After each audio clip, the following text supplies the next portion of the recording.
Assalamualaikum warahmatullahi wabarakatuh dan selamat pagi untuk rekan-rekan semuanya. Jadi video ini sengaja saya buatkan untuk mahasiswa yang mengambil mata kuliah optik bersama saya, yaitu optik kelas 4A dan kelas 4B ya. Nah, sesuai dengan yang saya janjikan, saya akan menginformasikan terkait pelaksanaan ujian tengah semester kita. Yang pertama masalah waktu, kemarin sudah saya serahkan kepada kalian semuanya, dan alhamdulillah semalam sudah saya terima informasi dari teman-teman bahwa kita akan melaksanakan ujian pada hari Minggu malam pukul, kalau tidak ada halangan, kita akan mulai pukul 8 sampai pukul setengah 10 ya, atau tepatnya jam 9.40. Jadi pelaksanaan ujiannya sekitar 90 menit, kemudian 10 menitnya untuk mengupload hasil ujian ke platform Google Classroom kita. Nah, itu masalah waktu. Yang kedua, saya ingin menyampaikan terkait metode pelaksanaan ujian.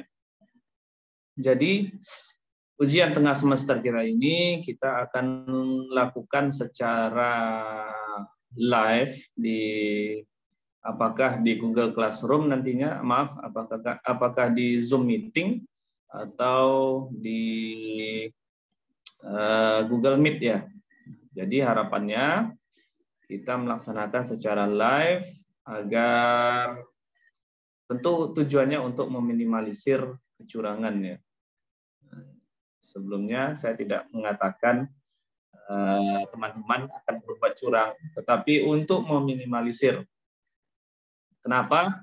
Karena sesuai yang saya katakan di pertemuan pertama kita kuliah dulu, jadi saya selaku dosen pengampu mata kuliah ini, kami pengajar ini tidak hanya dituntut untuk memberikan atau meningkatkan kompetensi pengetahuan teman-teman terhadap bidang yang kami ajarkan, melainkan kami di sini juga diharuskan untuk mendidik dan membentuk karakter serta attitude dari kawan-kawan semua. Nah, utamakanlah ujian itu budaya jujur ya. Jadi di sini ujiannya nanti di Zoom meeting ini kita akan live dan harus mengaktifkan kamera, sehingga dilarang untuk saling mengirim-ngirim jawaban. Nah, ini yang penting untuk saya sampaikan. Nah, konsekuensinya apa?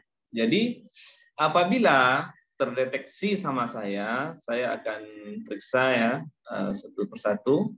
Apabila ketika saya memeriksa itu terdeteksi sama saya ada indikasi menyalin punya temannya, sekali lagi ada indikasi menyalin punya temannya, dari sekarang saya sampaikan ujiannya tidak akan saya periksa.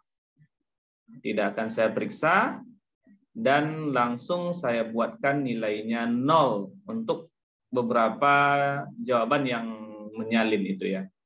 Nah, jadi di sini yang akan menanggung konsekuensinya adalah yang menyalin dan yang memberi salinan.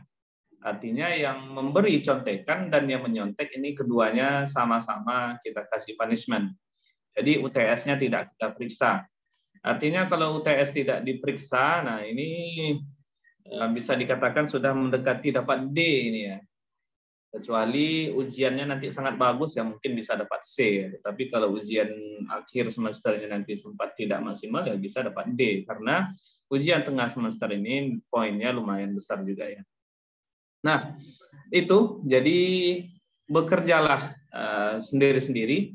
Karena sejatinya sejatinya ujian akhir semester ini, ujian tengah semester ini maupun ujian akhir semester, sebetulnya bukanlah gimana ya, bukanlah sesuatu yang harus perfect misalnya seperti itu, sesuatu yang harus perfect di mana kita menggunakan segala cara untuk menyelesaikan. Nah, sementara di sini maksud dari ujian ini hanyalah untuk melihat sejauh mana tingkat pemahaman mahasiswa, kemudian sejauh mana mahasiswa mau belajar dan mengulang materi tersebut dan mempersiapkannya untuk ujian. Sedangkan untuk nilai sendiri, sebagaimana yang sudah kita sepakati, nilainya tidak terfokus hanya pada UTS dan UAS ini, sebab masih banyak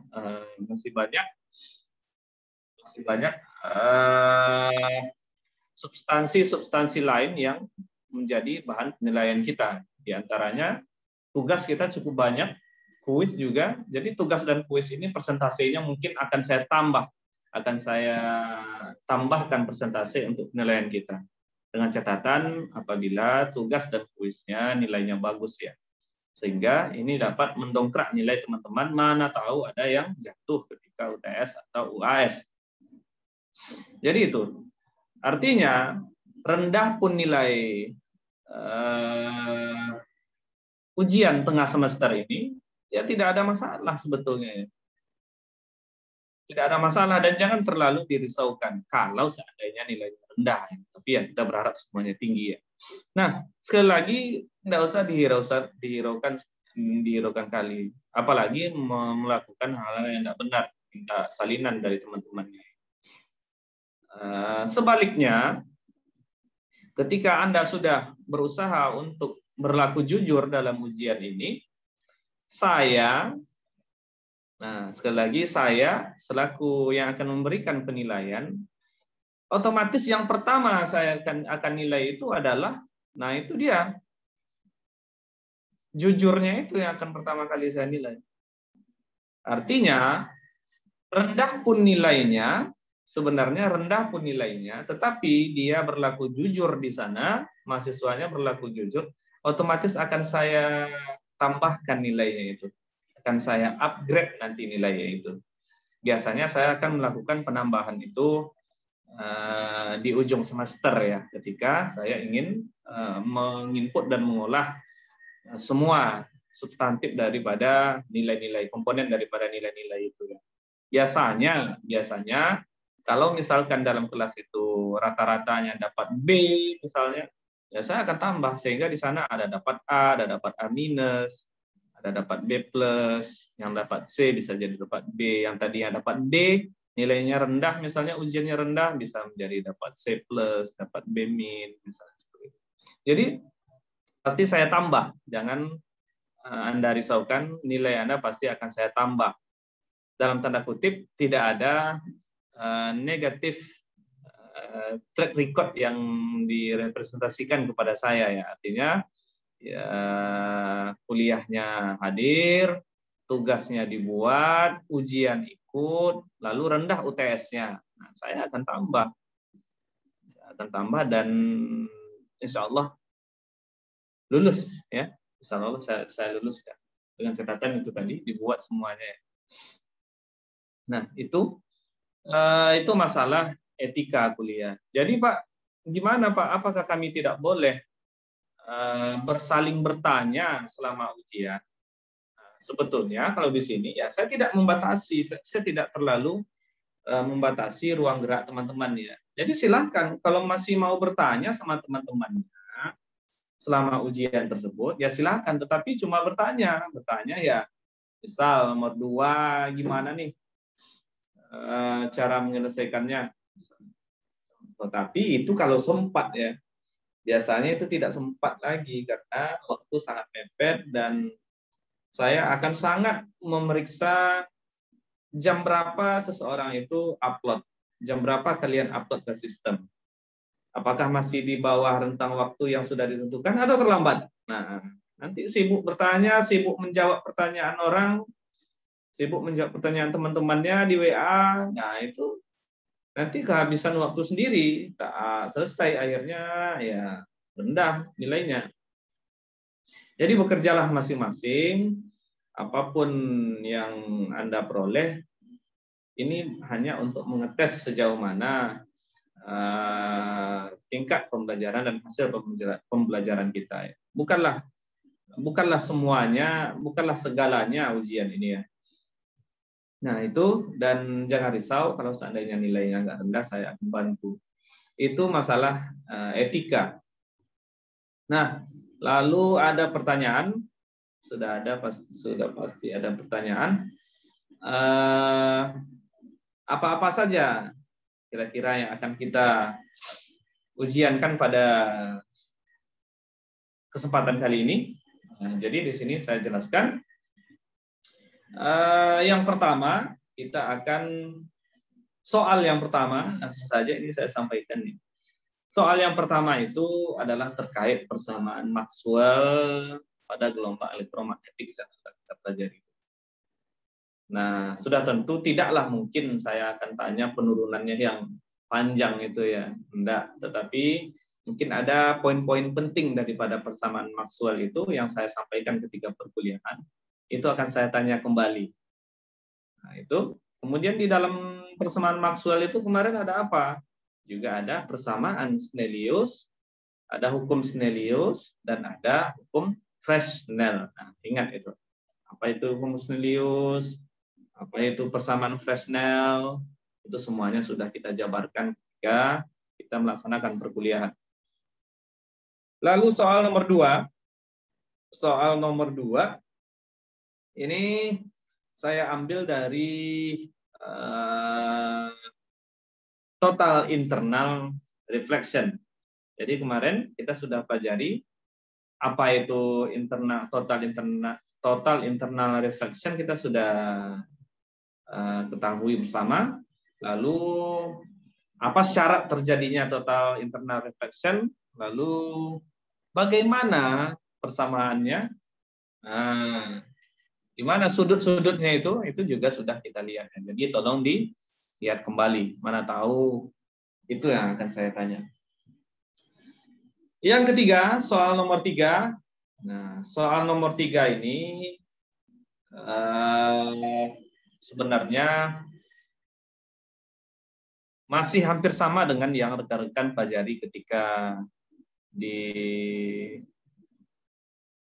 mana dulu ya, fisika dasar 2 atau di SMA juga kita sudah belajar, yaitu difraksi dan interferensi. Kalau ada pertanyaan lagi, lebih spesifiknya gimana Pak? Jadi spesifiknya lagi, saya akan ujikan itu bisa saja difraksi ini ya, misalkan pada suatu celah. Nah, kemarin sudah kita lihat ada contoh-contoh soalnya pun sudah ada kita buat ya. Sama interferensi juga seperti itu, ada interferensi, kemudian ada orde-ordenya, interferensi, orde 0, orde gelap pertama, gelap kedua, jaraknya. Nah, itu. Jadi biasanya saya tanya cuma di seputaran itu ya, untuk difraksi dan interferensi. Lalu soal selanjutnya, untuk soal nomor 4, saya akan mengujikan satu di antara beberapa alat optik yang sudah kita pelajari. Apa-apa itu? Alat-alat optik yang sudah kita pelajari. Nah, kemarin kita sudah belajar alat-alat optik itu ada kaca pembesar, lups, ada prism atau prisma, lalu ada apa lagi? Ada kacamata ya. Ada kacamata, baik itu kacamata untuk menyelesaikan rabun dekat maupun kacamata untuk menyelesaikan rabun jauh. Nah, lalu ada mikroskop, ada teleskop, tetapi saya akan ambil hanya satu saja. Saya akan ambil satu saja. Nah, kalau kemarin yang kita kuiskan atau tugaskan ada tentang kacamata, Nah, ini bisa saja yang lain lagi ya. Saya tidak akan buat hal yang sama. Otomatis selain dari kacamata. Nah, itu kira-kira itu kata kunci yang cukup penting ya. Lalu soal yang terakhir tentu merupakan isi dari perkuliahan kita yang terakhir, yaitu tentang fiber optics. Nah, jadi tentang fiber optics ini kemarin sudah sempat kita lakukan perkuliahan, pengenalannya, sistem kerjanya seperti apa, di mana di sana kemarin terdapat adanya core dan cladding, lalu mereka mempunyai indeks bias tertentu. Kemudian dari variasi indeks biasnya itu sehingga adanya kemarin sudah kita lihat, nah ini nih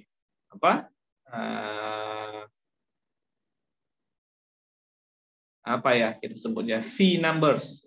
V numbers itu konstanta yang menyatakan jumlah moda, jumlah mode pada fiber optics itu ya. Apakah dia single mode, apakah dia multi mode. Nah, ada syaratnya, ada nomor, ada angka V itu syaratnya 2,405 itu apabila dia di bawah 2,405 sampai 0 tidak termasuk 0 ya, antaranya besar dari 0 dan kecil dari 2,405 itu termasuk ke dalam single mode. Kalau lebih dari itu dia multi mode. Multi mode itu lebih dari satu moda gelombang cahaya merambat di dalam sebuah fiber optics ya. Nah, itu cukup penting. Kemudian ada juga kondisi di mana apabila pada sudut tertentu kita masukkan cahaya itu, ternyata cahaya itu tidak merambat ke dalam fiber optics, tetapi dia masuk merambat di dalam cladding. Nah, artinya itu menjadi atenuasi ya. Nah, jadi mohon untuk dipelajari. Sepertinya itu saja yang penting. Terakhir, saya mengingatkan pada hari Minggu malam itu minimal setengah jam sebelum pelaksanaan ujian kita, mohon dipersiapkan kertas. Yang pertama, kertasnya di sini saya tetapkan saja, pilihannya ada 3, ada kertas A4, ada kertas HVS atau legal itu ya. Kemudian ada kertas double folio. Nah, kalau kertas binder itu tidak saya terima. Jadi kertas itu nanti supaya ukurannya saya membaca itu hampir sama. Lalu difoto dan submit jawaban Anda dalam PDF file. Pastikan jawaban yang dibuat itu bisa dibaca. Nah, pastikan dapat dibaca, kalau gambar dapat dilihat dengan jelas. Nah, itu. Lalu selain kertas ya alat tulisnya dipersiapkan dan ya silahkan karena ini kita ujian secara virtual ya. Tidak mungkin ujiannya close book karena kalian pasti juga akan buka buku. Jadi kita ujiannya open book saja, tidak ada masalah. Open books. Jadi silahkan dibuka bukunya. Jadi perkuliahannya atau materinya di mana Pak? Bisa kami peroleh ya. Materinya pasti yang saya keluarkan itu materi yang berada pada konten kuliah kita, pada perkuliahan kita yang sudah kita laksanakan. Tidak mungkin ada persamaan-persamaan pada soal yang belum kita definisikan pada perkuliahan pertemuan sebelum-sebelumnya ya. Jadi rekomendasi apabila kalian mempelajari apa yang sudah kita lakukan selama 7 pertemuan ini, saya yakin semuanya dapat menyelesaikan soal ini. Dan kalau ingin menambah referensi lain ya silahkan baca dari buku lain, buku optik banyak, tetapi tidak dipaksa. Mungkin itu saja yang dapat saya sampaikan.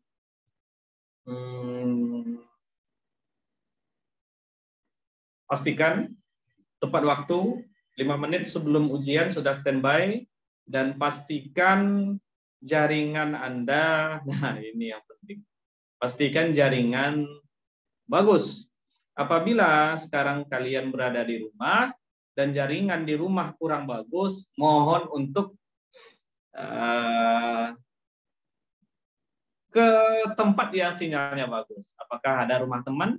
Di rumah teman itu misalkan agak berjarak lah dari rumah kita, di mana di sana jaringannya cukup bagus. Ya, silakan ke situ. Saya tidak mau menerima alasan jaringan tidak atau kurang bagus. Saya tidak mau menerima alasan itu. Kenapa? Karena kalau nanti alasannya itu saya juga bisa beralasannya. Tetapi ya anggap saja ini sebagian dari ikhtiar kita, karena kan kemudahannya kan kalian kan bagi yang berada di rumah kan tidak harus ngekos, tidak harus di kampus pula, bisa di rumah bersama keluarga, banyak juga kemudahannya. Tetapi di sisi lain perlu pula sedikit perjuangan. Misalnya daerah yang sinyalnya kurang bagus, ya silakan ketika ujian nanti pergi ke daerah yang sinyalnya agak bagus. Pasti ada rumah teman-temannya di sana ya. Numpang saja sebentar, kan tak lama ya. Itu saja yang dapat saya sampaikan.